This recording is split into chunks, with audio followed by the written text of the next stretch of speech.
He was crying, and he was apologizing for it. This man I'd only known through late-night whispers in a place of bad news. He was hunched over in that orange plastic chair, his shoulders shaking silently, and he kept saying, "I'm sorry. I'm so sorry." Like his heartbreak was an inconvenience to me. I knew then. My life was about to change. I just didn't know it would almost break me first. The St. Vincent's Hospital waiting room was my whole world that fall. The fluorescent lights hummed a permanent, tired note. The air smelled like antiseptic and old magazines. I was 24, and every evening after my shift at the diner, I'd drive across town to sit with my mom. Early onset dementia. The words felt too clinical for what was happening. She was just leaving, piece by piece. I was the almost girl. You know the one. The friend you call after a bad date. The coworker you complain to about your real friends. I was great for filling the quiet spaces, but never the one you pictured in the bright, loud moments. I'd made a kind of peace with it. Then he showed up. He was just a guy holding a sad bunch of grocery store carnations. He looked like his suit was too tight, like he'd come straight from some office job in downtown Chicago. He had this look, not scared, but hollow. I recognized it. It was the same look I saw in my own reflection in the dark hospital windows. Our first conversation wasn't a conversation. It was a sigh that slipped out of me after a particularly hard visit. My mom had called me by my aunt's name. "Rough night?" His voice was quiet, gravelly from disuse.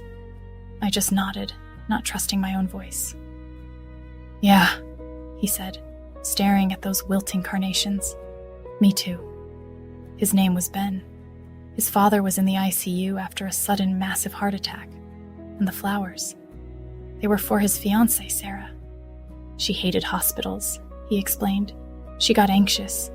So he brought her flowers after his visits, a little piece of something beautiful from all the ugliness. We fell into a rhythm. He'd be there. I'd be there. We'd orbit the same vending machine, both choosing the terrible, bitter coffee. We started talking in fragments. "I feel like I'm talking to a ghost who still remembers how to make my favorite pancakes," I confessed one night, my hands wrapped tight around the styrofoam cup. He was silent for a long moment. "I feel like I'm failing a test I didn't know I was taking," he finally said. "With my dad, with her, with all of it." We never crossed a line. He had a ring. He had a future mapped out. I had a mother who was disappearing. We were just two people, holding vigil in the same storm, sharing the same life raft of small talk and understanding glances.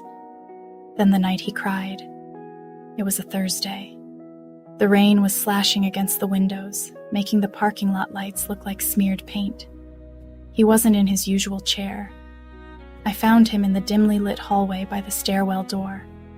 He wasn't just crying. He was shattered.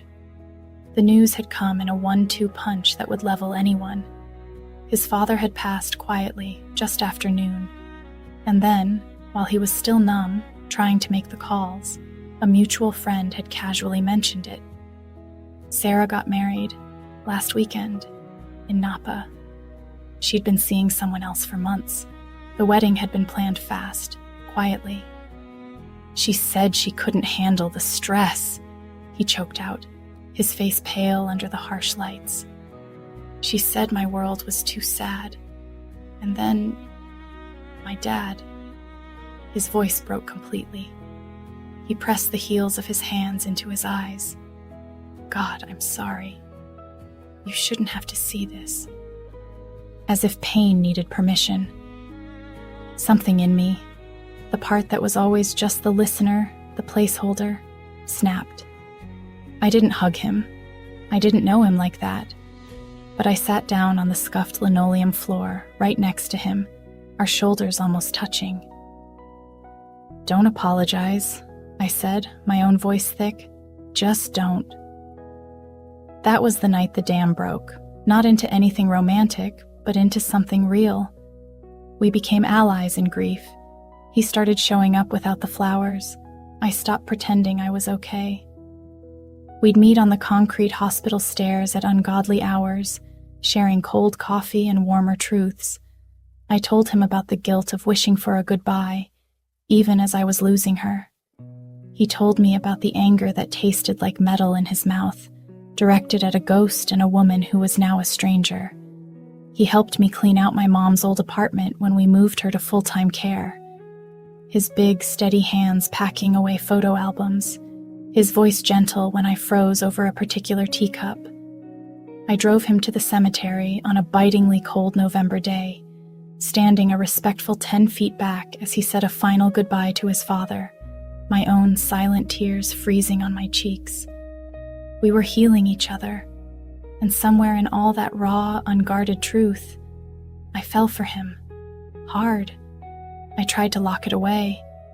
He was vulnerable. It was a trauma bond. I recited every warning to myself. But then he'd look at me with those tired, kind eyes, and I'd forget my own name. The night it changed was spring. The cherry blossoms were trying to bloom along the hospital drive. We were on our usual stairs. The air was finally soft. He wasn't looking at me. He was staring at his hands. "Megan," he said, and my stomach dropped. He never used my name. It was always you or hey. "I think I'm in love with you." The words hung in the space between us, so quiet they were almost swallowed by the hum of the building. They were everything I'd secretly wanted to hear. And they were a knife to my heart, because I saw it. I saw the timeline. His father dies. His fiancée leaves. His world empties out, and I was there, convenient, understanding, a soft place to land. I was the almost girl. And this would make me the aftergirl, the replacement. A coldness washed over me, a protective shell clicking into place. I stood up, my legs shaky. "Don't," I said, my voice surprisingly steady. "Don't say that." His head snapped up, confusion and hurt in his eyes. "What?" "You're grieving, Ben. You're lonely. I'm just here." The words tasted like ash. "I am not a consolation prize. I refuse to be someone you settle for because your first choice walked away." He stood now, facing me. "That's not what this is. Megan, please." "It is!" The force of my own shout surprised me. "Maybe you don't see it yet, but I do. I've seen it my whole life. I'm the one you talk to, not the one you stay for. And I won't do it. I won't be your second choice." The pain on his face was physical. It mirrored my own. He took a step back, his hands falling to his sides. He just looked at me for a long, terrible moment, his eyes searching mine for a crack in the armor. He didn't find one. I made sure of it. "Okay," he whispered. The word was final. He turned and walked down the stairs. I listened to the echo of his footsteps until there was nothing but the hum of the lights and the frantic beating of my own heart, breaking all over again. I didn't see him after that. Months passed. My mother passed on a quiet Tuesday morning. The grief was a deep, dull ache, different from the sharp pain of before. I was alone with it, truly alone. I'd pushed away the one person who might have understood. I started wondering if I'd made the biggest mistake of my life. Maybe I'd confused pride for strength. Maybe I'd thrown away something real because I was too scared to believe I could ever be first. It was a Saturday afternoon in late summer when my doorbell rang. I was in sweatpants, sorting through old boxes, my hair in a messy bun. I wasn't expecting anyone. I opened the door, and there he was, Ben. He looked different, thinner, older around the eyes, but clearer too. The hollow look was gone, and his hands were empty. No flowers, no grand gesture, just him, standing on my sun-bleached porch in a simple t-shirt and jeans. My breath caught in my throat. We just stared at each other. The Chicago heat was thick in the air, buzzing with cicadas. A whole season had passed since I'd seen him, since I'd sent him away. My heart was a frantic drum against my ribs. I braced myself for the speech, the explanation, the attempt to convince me.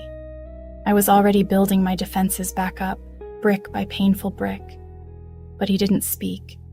He just looked at me, his gaze steady and so terribly patient. It was I who finally broke the silence, my voice a thin, fragile thing. "Ben?" "Hey, Megan," he said. Simple, quiet. "What are you doing here?" The question came out sharper than I intended. He didn't flinch. "I needed to see you. Can I come in?" Every instinct told me to say no, to protect the shattered pieces of myself. But the raw honesty in his eyes, it undid me. I stepped back, holding the door open. He walked into my small, cluttered living room, his presence suddenly filling the space. He didn't sit. He just stood there, turning to face me. His hands were at his sides, open, empty. "I'm not here to change your mind," he began, his voice low. "I'm not even here to ask for anything. I just need to say something, one thing, and then I'll go, if you want me to." I wrapped my arms around myself, nodding silently. I couldn't trust my voice. He took a slow breath, like a man preparing to dive into deep water. "You were right. That night on the stairs, I was grieving. I was lost. And you were this incredible, solid, kind person in the middle of my wreckage. I clung to that. I confused that warmth for love. For a while." A sharp pang shot through me. This was it, the confirmation. He was here to let me down gently, to validate my worst fears. I looked down at the carpet, my vision blurring. "So I left," he continued. "I went to my dad's old fishing cabin up in Wisconsin. No phone, no people, just silence. And I sat in that silence for a long time. I grieved for my dad, really grieved, without anyone holding me up. I got angry at Sarah. I screamed it into the trees until my voice was gone. I sat with all the ugly, messy parts of it, alone." He took a step closer, not enough to crowd me, but enough that I had to look up. His eyes were clear, brighter than I'd ever seen them.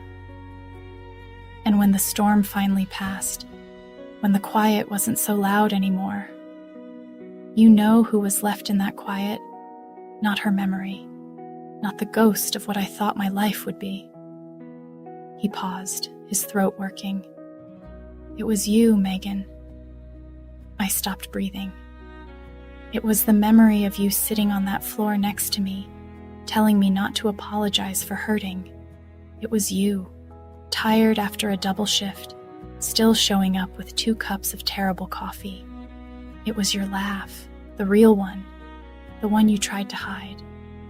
It was the way you talked about your mom, with so much love it humbled me. You were just there, not as a placeholder, not as a distraction, as a person. The strongest, most real person I'd ever known. A tear escaped, tracing a hot path down my cheek. I didn't wipe it away. "I didn't come back for you because I lost her," he said, and each word felt deliberate, carved from truth. "I came back because I found myself in that cabin, and the man I found, he's in love with you. Not with the idea of being saved, not with a convenient comfort. He's in love with you.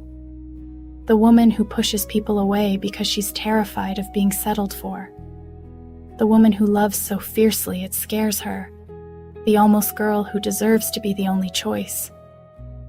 He finally reached out, but not to touch me. He just held his hand palm up between us, an offering, an invitation. "So I'm here, with empty hands, because I don't have a grand gift. All I have is this full heart, and it's yours. It has been for a long time. I'm choosing you, Megan. Not second, not after. First, and finally, And always, if you'll let me. The silence that followed was different from any we'd shared. It wasn't the heavy silence of the waiting room. It wasn't the painful silence of our goodbye. This was a wide open space, full of light and trembling possibility. All my defenses, my walls, the story I'd told myself my whole life, it just crumbled. It turned to dust and blew away on that summer breeze coming through the screen door. He wasn't choosing me after someone else. He was choosing me after he'd found himself, and that was the only choice that ever really mattered. A sob and a laugh tangled in my chest. I looked from his open hand to his eyes, seeing my own reflection in them, not as an afterthought, but as the center of everything. I placed my hand in his. My fingers were trembling. His were warm and solid, curling around mine with a gentleness that felt like a promise. "Okay," I whispered. It was all I could manage. He didn't pull me into a dramatic kiss.